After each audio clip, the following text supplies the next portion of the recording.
नमस्कार। स्वागत है आप सभी का हमारे YouTube channel site and vision the learning में। उम्मीद करती हूँ आपने हमारी सारी पिछली वीडियोस देखी होंगी और आज हम एक नए वीडियो लेके आपके सामने उपस्थित हैं। और आइए हम नए वीडियो शुरू करते हैं। आज हम अबेकस पर परसेंटेज के क्वेश्चंस को करना शुरू करने जा रहे हैं।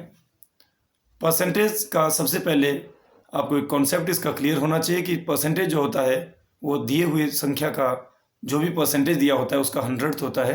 Means 60% means 60/100, 20% means 20/100, 40% means 40/100। तो फ्रैक्शंस के रूप में या फिर डेसिमल के रूप में हम इस प्रकार के क्वेश्चंस को अबेकस पर सॉल्व कर सकते हैं। अभी आज हम अबेकस पर एज अ फ्रैक्शन परसेंटेज के क्वेश्चंस को सॉल्व करने का प्रयास करेंगे और अगला जो वीडियो होगा हमारा उसमें हम अभ्यास करेंगे कि किस तरह से अगर परसेंटेज के क्वेश्चन जो हैं उनको डेसिमल में कन्वर्ट करके कैसे सॉल्व किया जाता है। तो चलिए सबसे पहले तो शुरू करते हैं कि 50 का 10% कैसे फाइंड आउट करेंगे। 50 का 10% अबेकस पर कैसे फाइंड आउट करना है। तो सबसे पहली बात 50 जो है होल नंबर है और होल नंबर का डिनोमिनेटर आप 1 को अज्यूम कर सकते हैं और जो सेकंड फ्रैक्शन होगी आपकी वो परसेंटेज का जो नंबर होगा वो बन जाएगा। जैसे 50 का हमें 10% फाइंड आउट करना है तो 50 का 10% मतलब हो गया, पहली जो फ्रैक्शन होगी आपकी वो 50/1 हो जाएगी और सेकंड फ्रैक्शन हो जाएगी 10% मीन्स 10/100। और 50 का 10% का मतलब है का शब्द मैथ्स में जहाँ आता है उसका मतलब होता है मल्टीप्लाई। तो यहाँ पे हमारी दो फ्रैक्शन बन जाती है। एक पहला जो नंबर होता है उसका अपॉन 1 कर सकते हैं आप और दूसरी फ्रैक्शन जो है वो जो परसेंटेज का नंबर दिया हुआ है वो। तो दो फ्रैक्शन जब बन जाती है तो उसके बाद बिल्कुल सिंपल हो जाता है फ्रैक्शन जो परसेंटेज के क्वेश्चन उनको अबेकस पे सॉल्व करना। तो चलिए इसको शुरू करते हैं। 50 का 10%, ठीक है, 10% ऑफ 50। तो क्या करेंगे, एक्सट्रीम लेफ्ट में 50 लिख दिया हमने। न्यूमरेटर्स को कहाँ लिखते हैं, जब हमने फ्रैक्शंस को मल्टीप्लाई किया था अबेकस पर तो वो वीडियो आपने देखा होगा, तो उसमें आप देख सकते हो कि हमने बहुत ही विस्तार से इसके सारे स्टेप्स बताए हैं। तो जो न्यूमरेटर होता है उसको हम एक्सट्रीम लेफ्ट में लिखते हैं और डिनोमिनेटर को एक्सट्रीम राइट में लिखते हैं। तो यहाँ पे एक्सट्रीम लेफ्ट में हमने लिखा 50 और उसका जो डिनोमिनेटर है 1 वो हम एक्सट्रीम राइट में लिख देते हैं। इसको नहीं भी लिख सकते हैं आप, लेकिन फिर भी दोनों को फ्रैक्शन बनाने के लिए मैंने उसको लिख दिया है और आपके अबेकस पर लिख दिया है। एक्सट्रीम लेफ्ट में 50 और एक्सट्रीम राइट में 1। उसका 10% फाइंड आउट करना है तो 10% मीन्स 10/100। तो 10 जो है वो न्यूमरेटर हो जाता है। तो 50 जहाँ लिखा उसके राइट में एक लाइन छोड़ के 1010 सेट कर दीजिए और एक्सट्रीम राइट में 1 जहाँ लिखा है उसके लेफ्ट में एक साइड छोड़ के 100 मतलब थर्ड बार में 0 आ जाएगा, फोर्थ बार में 0 आ जाएगा और फिफ्थ बार में 1 सेट कर देंगे हम।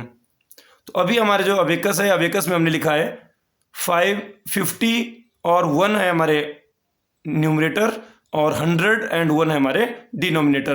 तो अब हम क्या करेंगे, जब दोनों फ्रैक्शंस को हमने अबेकस पर सेट कर लिया है तो हम क्या करेंगे, उनको सिंप्लीफाई करेंगे। तो सिंप्लीफाई में सबसे पहले तो क्या करना है कि अगर न्यूमरेटर और डिनोमिनेटर में जीरोज हैं तो उनको हम 0 से 0 कैंसिल कर सकते हैं। तो यहाँ पे हम देखेंगे 100 में 2 जीरोज हैं और न्यूमरेटर में 50 में 1 0 है और 10 में 1 0 है। तो 10 की 1 0 से 100 की 1 0 कैंसिल कर दी, 100 की दूसरी 0 से हमने 50 की 0 कैंसिल कर दी। तो जो हमारे पास अभी हमारे पास डिजिट्स बच जाएंगे। तो यहाँ पे जो 100 का 1 हमने लिखा है फिफ्थ बार में, जीरोज कैंसिल करने के बाद उस 1 को हम थर्ड बार में लिख देंगे और थर्ड बार में लिख देंगे राइट साइड से, थर्ड बार में जहाँ हमने पहली 0 लिखी थी, क्योंकि जीरोज तो कैंसिल होगी। और उसी तरह से एक्सट्रीम लेफ्ट में 50 जहाँ लिखा था हमने और उसके बाद एक बार छोड़ के 1010 लिखा था, जीरो जब हमने कैंसिल कर दी तो एक्सट्रीम लेफ्ट में बचेगा 5, उसकी एक बार छोड़ के 1, लेफ्ट साइड से थर्ड बार में 1 आ जाएगा। तो अब हमारे पास जो न्यूमरेटर डिनोमिनेटर बचते हैं, न्यूमरेटर रहता है 5 और 1 और डिनोमिनेटर है 1 and 1। अब इनको क्या करेंगे, न्यूमरेटर को न्यूमरेटर से मल्टीप्लाई करेंगे और डिनोमिनेटर को डिनोमिनेटर से मल्टीप्लाई करेंगे। तो 5 1s are 5, 5 आ गया और 1 1 जार 1 आ गया। तो 5/1 या 1 डिनोमिनेटर अगर है किसी नंबर का तो उसको हम पढ़ने की उसे ज़रूरत नहीं होती, तो वे 5 आपका आंसर आ जाएगा। 50 का 10% हो गया 5। इसको अगर आप जो डिनोमिनेटर है उसको 1 अगर एज्यूम आप नहीं करते हैं तो भी इस सवाल को आसानी से आप कर सकते हो। केवल एक्सट्रीम लेफ्ट में 50 लिख देंगे, उसके बाद उसके साथ में न्यूमरेटर जो फ्रैक्शन का है 10, एक लाइन छोड़ के एक बार छोड़ के 10 लिख देंगे और राइट साइड में 100 लिख देंगे, तो वैसे भी उसको हम सॉल्व कर सकते हैं। अब सेकंड क्वेश्चन हम एक और लेते हैं। यह है 70 का 60%। 70 का 60%, तो इसको हम इस तरीके से सॉल्व करते हैं।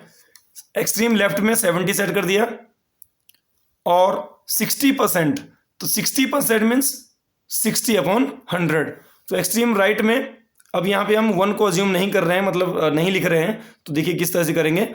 100 जो डिनोमिनेटर है 60/100 में 100 को हमने एक्सट्रीम राइट में सेट कर दिया और जो नंबर है हमारे पास 70 को हमने एक्सट्रीम लेफ्ट में लिखा है। उसके बाद एक लाइन छोड़ के हम क्या करेंगे, 60 सेट कर देंगे। अब आप देख सकते हैं अबेकस पर हमने लिखा है 70, एक बार ब्लैंक, उसके बाद 60 और एक्सट्रीम राइट में हमने लिखा है 100। तो अब सिंप्लीफाई हम इसे करेंगे। सिंप्लीफाई करने के लिए हमने क्या किया, 60 में 1 0 है, 70 में 1 0 है और डिनोमिनेटर में हमारे पास 100 में 2 zeros हैं। तो 100 की 1 0 से 60 की 1 0 कैंसिल कर दी और 100 की सेकंड 0 से 70 की 1 0 हमने कैंसिल कर दी। तो अब हमारा जो 1 है एक्सट्रीम राइट में वो आ जाएगा 1s बार पे और एक्सट्रीम लेफ्ट में 7 के बाद 0 हमने कैंसिल कर दी, तो 7 के बाद वाली लाइन को खाली छोड़ के जो 60 की 0 भी कैंसिल करके 6 हो गया। तो ये 6 कहाँ लिख देंगे हम, 7 के राइट में एक लाइन छोड़ के केवल 6 लिख देंगे।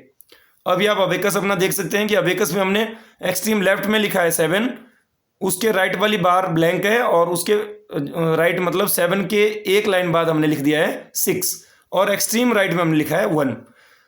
अब न्यूमरेटर से न्यूमरेटर को मल्टीप्लाई करते हैं सिंप्लीफिकेशन के बाद, डिनोमिनेटर को डिनोमिनेटर से मल्टीप्लाई करते हैं। तो 7 6 जार 42, 7 6 जार 42 क्लियर करके एक्सट्रीम लेफ्ट में हमने लिख दिया 42 और एक्सट्रीम राइट में हमारे पास 1 है। तो 1 को यहाँ पे लिखना या कहना जरूरी नहीं है, 42/1 या आप कह सकते हो 42 इसका आंसर आ जाता है कि 70 का 60% जो है कितना होता है, 42 हो जाता है।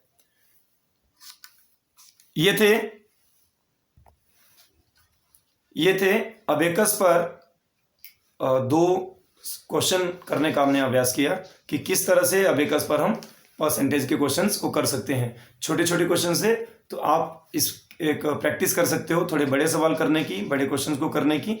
ध्यान रहे जब भी आप सिंप्लीफिकेशन कर रहे हो तो कोई जो हमने नंबर्स लिखे हुए हैं वो आप कोई उसे भूले ना। तो बिल्कुल अटेंटिवली आप अबेकस पर इस संक्रिया को करने का प्रयास करें, इस तरह के क्वेश्चंस को करने का प्रयास करें।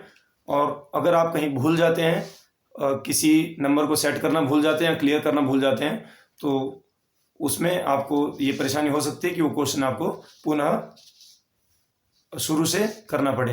तो इसलिए थोड़ा ध्यान से जब भी इस तरह के क्वेश्चंस को कर रहे हो, और बिल्कुल सिंपल 2 क्वेश्चन इसलिए करवाए कि केवल आप पैटर्न को समझें, और पैटर्न को समझने के बाद आप अच्छे से थोड़े अगर बड़े नंबर भी होंगे उसको भी समझ पाओगे। तो हम अगले हफ्ते इसका भी अभ्यास कुछ करेंगे कि थोड़े ये अभी तो हमने बिल्कुल साधारण से जो है नंबर्स लिए थे, 60 70 है, 0 से 0 हम उसमें क्या कर रहे हैं, कैंसिल कर दे रहे हैं। लेकिन अगले हफ्ते हम कोशिश करेंगे कि थोड़ा सा जो कैलकुलेशन में थोड़ा सा डिफिकल्ट हो उस तरह के 1-2 क्वेश्चंस को करने का हम अभ्यास करेंगे।